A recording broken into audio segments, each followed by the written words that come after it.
Escape!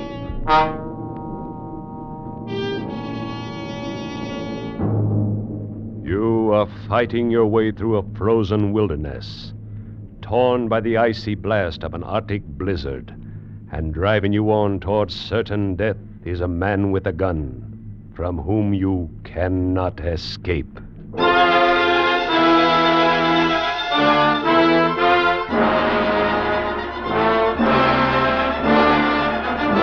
Escape, designed to free you from the four walls of today for a half hour of high adventure.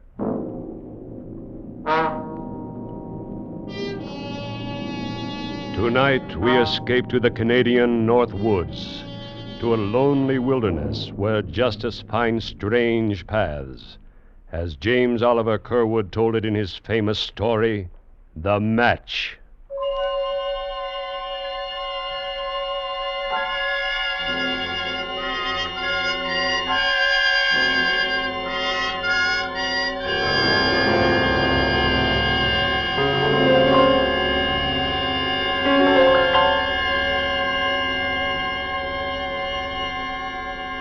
Just below the Arctic Circle, where blizzards scream in the winter and tear frozen branches from the pine trees, where the driven sleet cuts human skin like flying glass, there men know and fear the eternal spirit of the icy north, the great cold spirit that weaves the patterns of human destiny, both weaves and destroys. Forever and again, the spirit throws out strange swirls of chance and coincidence that meet eventually in a terrible whirlpool which swallows up the old pattern and creates some new and different one for men to wonder and marvel at. One such swirl in time and space began months ago and far to the south, in a logging camp near the southern border of Canada, where two men faced each other on a narrow trail in the light of a full moon. It began in violence and hatred.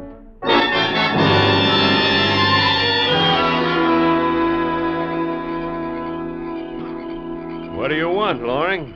Thorne, I've been talking to Jeannie. She told me what you did. Well, what about it? She told me all of it, the whole thing.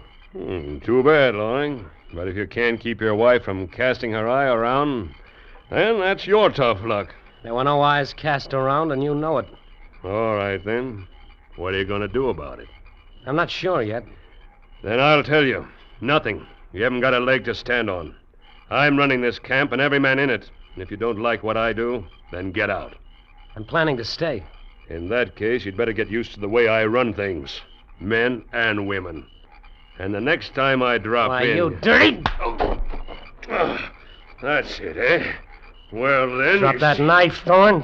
Drop it! Get up, Thorne. Come on, get up on your feet. Get up, Thorne. What's the matter with you? Thorne. Thorne. That rock under his head. He's dead.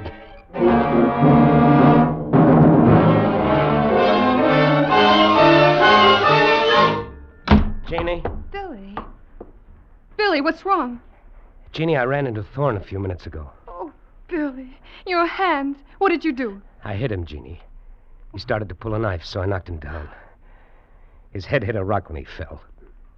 He's dead. No. Oh, no. They probably won't find Thorne till morning, so I've got to get out of here in the next half hour. Leave? I'm new here, Jeannie. They don't know me. It's just my word. I wouldn't have a chance. Where'll we go? Not you. You're going to take the baby and go back to the cottage in New York State. But where are you planning to go? North, honey. A long ways north. I'll have a better chance up there in the woods. They'll catch you, Billy. They always do. Don't worry. They won't catch me. And somehow, sooner or later, we're going to be back together again. Believe me.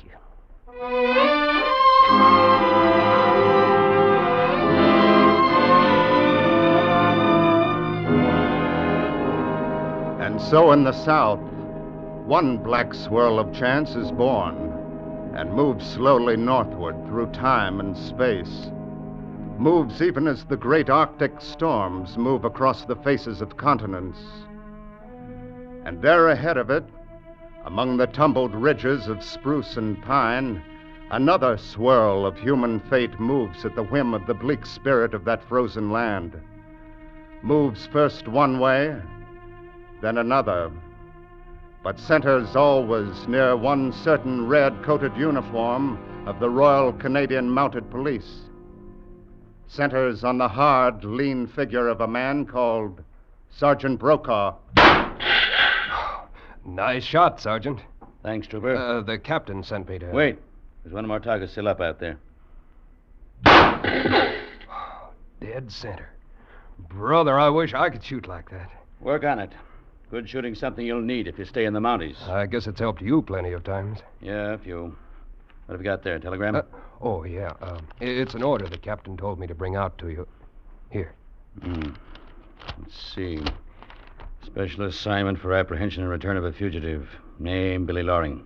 Height, 5 feet 11 inches. Weight, and so on and so on. Last seen near Hobbs Landing on October 3rd and reported heading north. Wanted for murder. Sergeant Brokaw signed. Instruction, bring back fugitive. They make it sound plenty simple, Sergeant. Bring back fugitive. That's just the way it ought to sound. When you're assigned to bring a man in, you bring him in. That's all there's to it. There's no excuse and no alibi for not doing it. You can take my word on it, Trooper.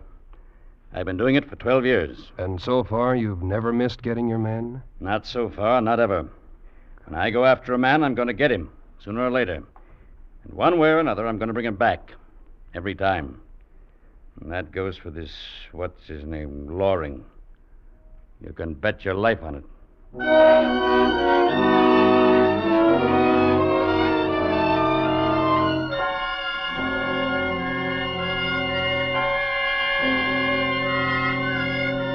And so they grew in time and space, these two great swirls of chance, the one hovering in the north, and the other moving toward it slowly across 1,000 miles and through 227 days. And one night at last, they met in a tiny raw pine cabin hidden in the blizzard-frozen marsh hard up against the Arctic Circle. And the wild whirlpool born from that meeting created strange, new patterns of human life and death and destiny.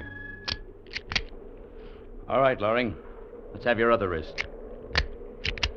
There. You don't need these handcuffs. You've got me, that's that. I don't take chances, Loring. You know it already, of course, but you're under arrest in the name of the Crown for murder. You can sit down in that chair by the stove. Thanks. It's funny, I've lived here all winter, and I've had pretty good luck trapping. I've been selling furs to the Indians. In another month, I'd have had enough to go away and meet my wife. Then you come along. Tough luck, Loring. We'll start back for the post in the morning, or at least as soon as this blizzard lets up. That'll be 3 days. It always is. What's your name? Brokaw. Sergeant Brokaw. That's kind of funny somehow, today being the day you found me. Glad I did. I hate to be camping out in that blizzard tonight. What's so funny about today? It's her birthday. I mean, my wife, Jeannie. Here, let me show you. Hold it, Loring. Oh, no. It's all right. It's just her photograph. Here, let me unwrap it. See? She's a pretty girl. Yeah, that and everything else, Sergeant. You married? No. Had some of her hair. That curl that's pinned to the picture. Yeah. Red, isn't it? It's like red gold. We got married on her birthday. So today's our wedding anniversary, too. She wanted it that way. She said the best things in her life always happened on her birthday. Yeah, well... Yeah, I guess it was crazy. But I was so happy when I got up this morning about what day it was and only 2 months to go and all. I put 2 places at the breakfast table, and I propped her picture up by one of them. I sat there talking to her while we ate together. I guess you get like that up here alone. I haven't seen a white man for 3 months. I had a little dog for a while, but he died about 6 weeks ago, and there wasn't any chance to get another one. Jeannie always liked dogs. Dogs and kids. You don't mind my talking this way, do you, Sergeant? Kind of helps. I don't mind. Why should I? Well, the thing is, we've always been so blamed crazy about each other. We'd never been apart until this came up. And then we had to be. And in another month or two, we'd have been back together. It's your own fault, Loring. It's not my concern. My job is to find you and bring you in. I've done part of that, and I will do the rest of it. Maybe so. I warn you right now, Sergeant, I'll make it as tough for you as possible. I'm going to get away if I can. You see, I promised her that we'd be together again. It's up to you, Loring. But if you start to play rough, I can play a whole lot rougher. One way or another, I'm going to bring you in to stand trial. And there's nothing can stop me. Maybe so, Sergeant. You see, I'm probably the hardest man in the whole Royal Canadian Mounted, Loring. And that's your hard luck, too. Because you might have softened up another man with that stuff you were telling. You think that's why I talked about it? I don't know and I don't care. The only thing that matters is that I've got a job to do. I always have done it, and I'm going to do it this time. You can depend on that. I guess duty's a big part of your life. Not a big part of it, Loring. It's all of it. Now, if you don't mind, I've come 15 miles through the snow today. Last 5 against a blizzard. I'm tired. Let's turn in. All right, sure. You can take the bunk. Leave your clothes on. Is it all right if I get that photograph off the table? Go ahead.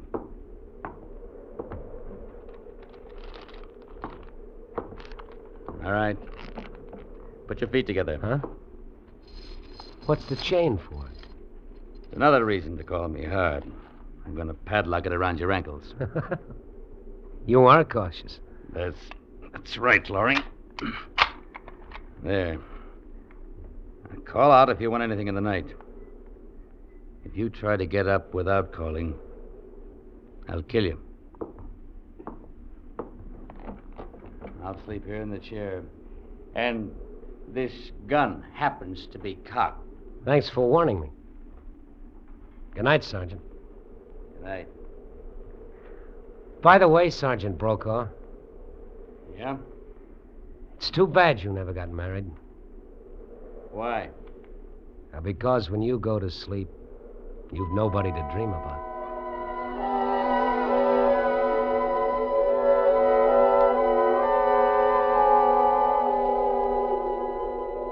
Billy. Billy, darling.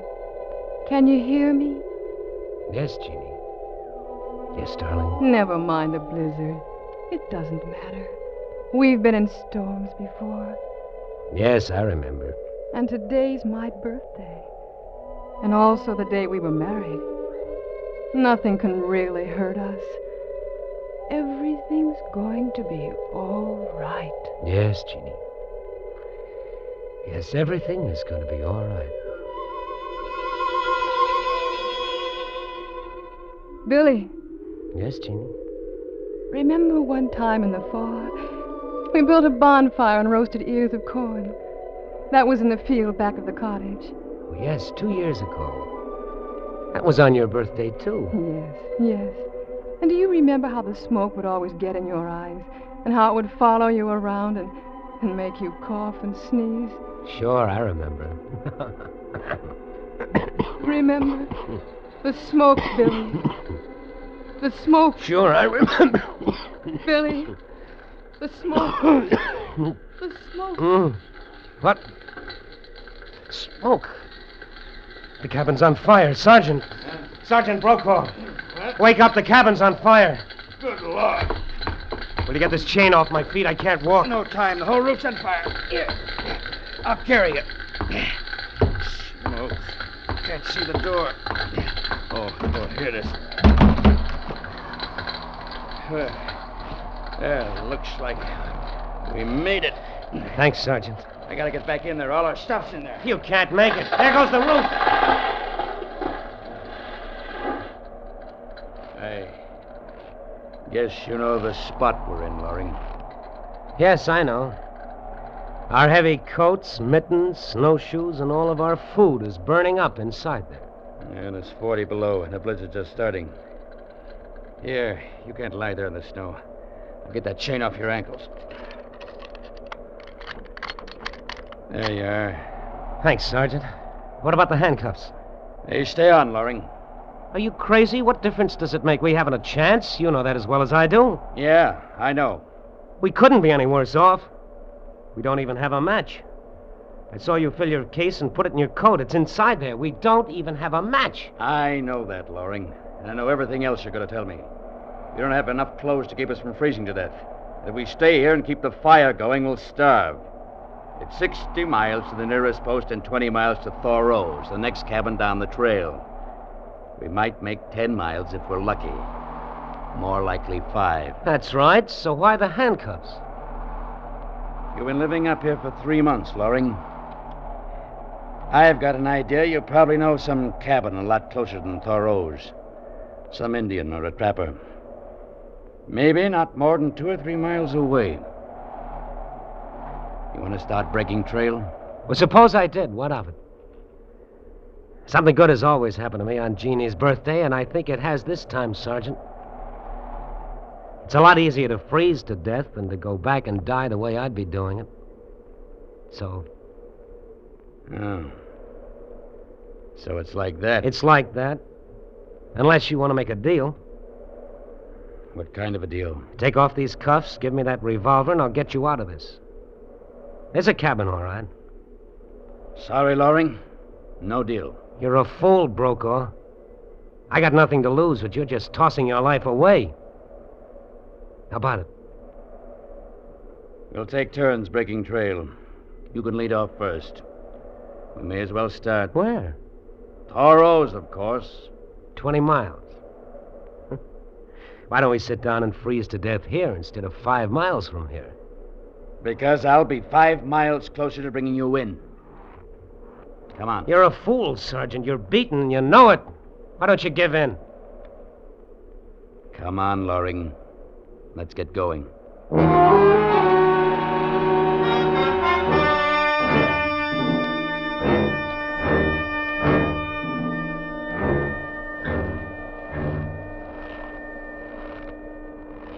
Loring, how far do you think we've come by now? I don't know. Let's rest for a minute. Yeah, I'm pretty winded myself. 5 miles, you think? I'd say about 4. 16 more to Thoreau's. Think we'll make it, Sergeant? We'll try it. If we only had some way of building fires, we could stop and get warm once in a while. Not even an Indian could build a fire in this blizzard without matches. Yeah.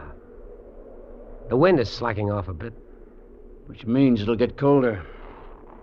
No, we better move on. Sergeant, how about taking off these cuffs? They're freezing to my skin. Look, I'm bleeding on both wrists. Then why don't you take us to that cabin you know about? Want to make that deal? No deal. No deal, no cabin. Then I'm sorry for you, Loring. But the cuffs stay on. Why? What difference can it make? We'll both be dead in 2 hours anyway. If we are, you'll still be wearing those cuffs. And this gun will still be in my holster. Dead or alive, you'll still be my prisoner. The hardest man in the Mounties. Are you ready, Loring? Sure, why not? I'll let out for a while. Come on, let's go.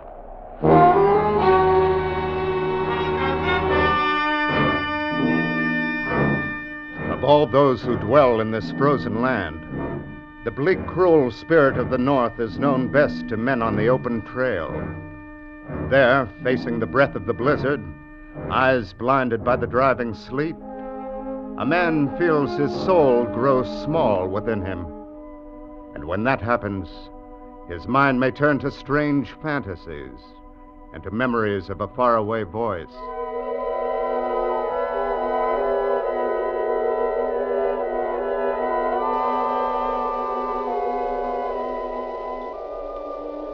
Billy? Can you hear me, Billy? Yes, Jeannie. Everything's going to be all right, Billy. I love you. And everything's going to be all right. Sure, honey. The snow doesn't matter, and the blizzard doesn't matter. They'll be gone soon, and there'll be only us. Yeah. I can see you now standing there at the gate. In front of the cottage. That's right, darling. Don't look at the snow and the icy trees and the storm. Look at me instead. See? Yeah. It's spring. And the sun's shining. And I'm wearing my hair the way you've always liked it. It's in curls all tumbled. See, Billy? Yeah. Oh, Jeannie.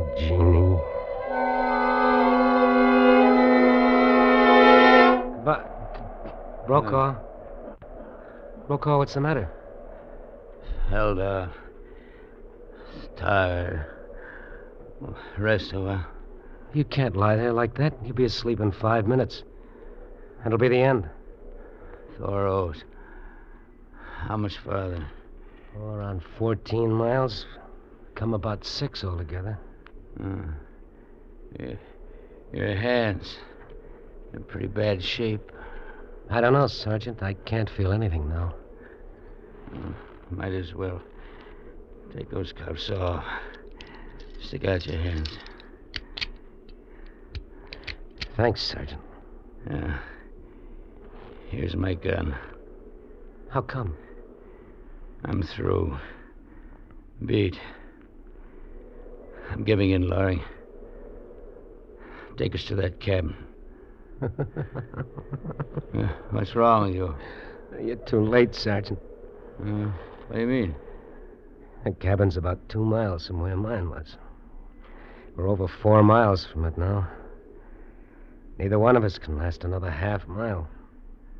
Yeah. I guess you're right. Well, looks like you win, Loring. You might call it that. It's tough on you, though. I was going to die anyway. Well, you may as well keep moving. Why? This is as good a place as any. Not gonna stop trying as long as I can move. You can do what you like, Loring. I'm going on. Wait a minute, Sergeant. If we had a fire and we could get warm for a while, then we could make that cabin without much danger. Yeah, we haven't. Suppose I say the word that'll save both of us, get us out of this. Will you go back to headquarters and tell them I'm dead? No, I can't do that.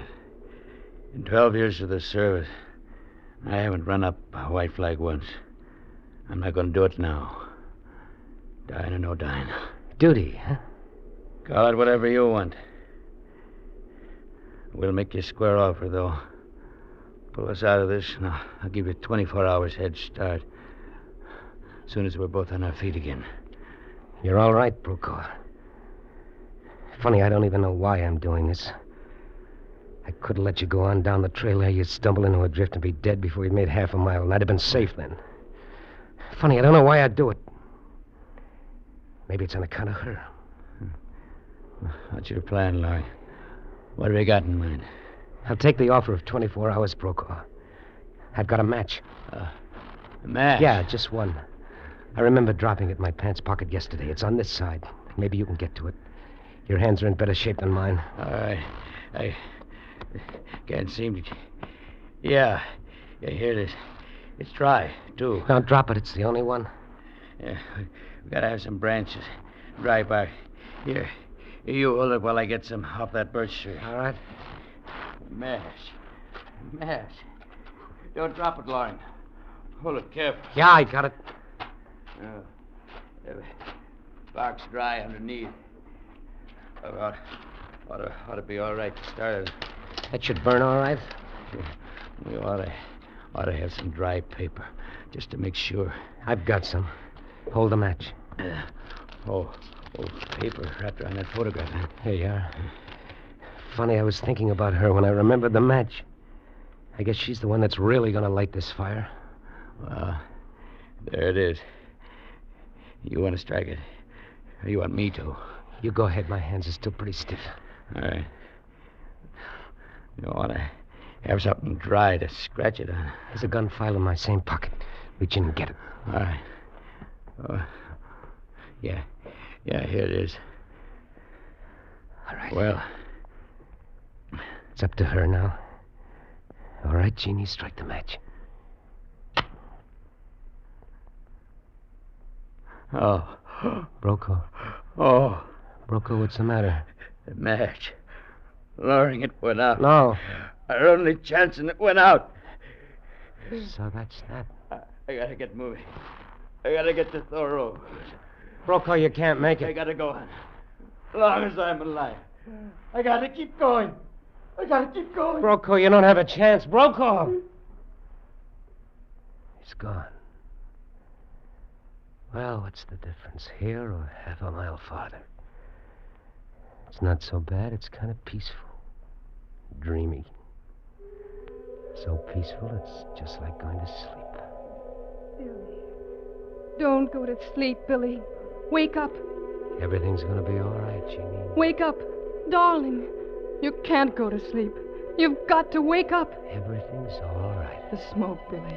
Don't you remember the smoke? Huh? We're going to be together again. Open your eyes. Huh? Together again, Billy. Open your eyes. Huh? What? Smoke. The fire. It's burning. The spark from that match must have caught. Jeannie! The fire, it's burning. The fire!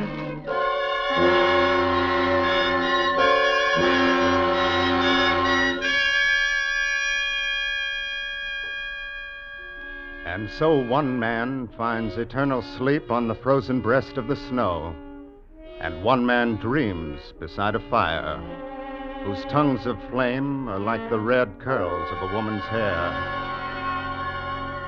When the blizzard has stripped the little things away, and the soul of a man stands facing the blast, clean and bare and alone, then what is right and what is wrong? Does justice depend on the striking of a match? Is human destiny only a thing of accident and of chance? Ask the icy voice of the Arctic storm. Ask the cold, bleak spirit of the great North Woods.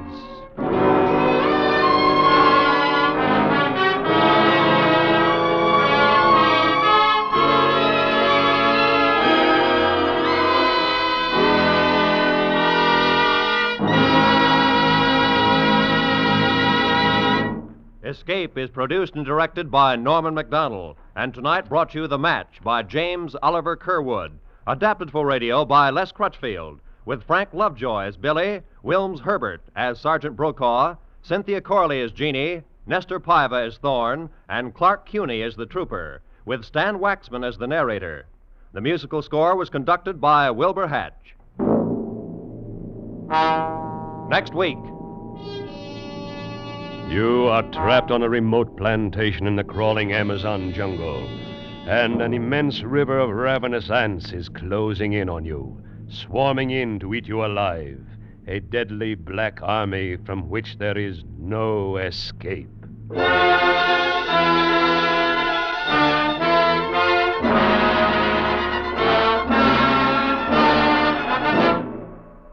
Next week, we bring back the escape story you have most requested in your letters, Carl Stevenson's gripping tale, Leiningen versus the Ants. Good night, then, until this same time next week, when once again we offer you Escape.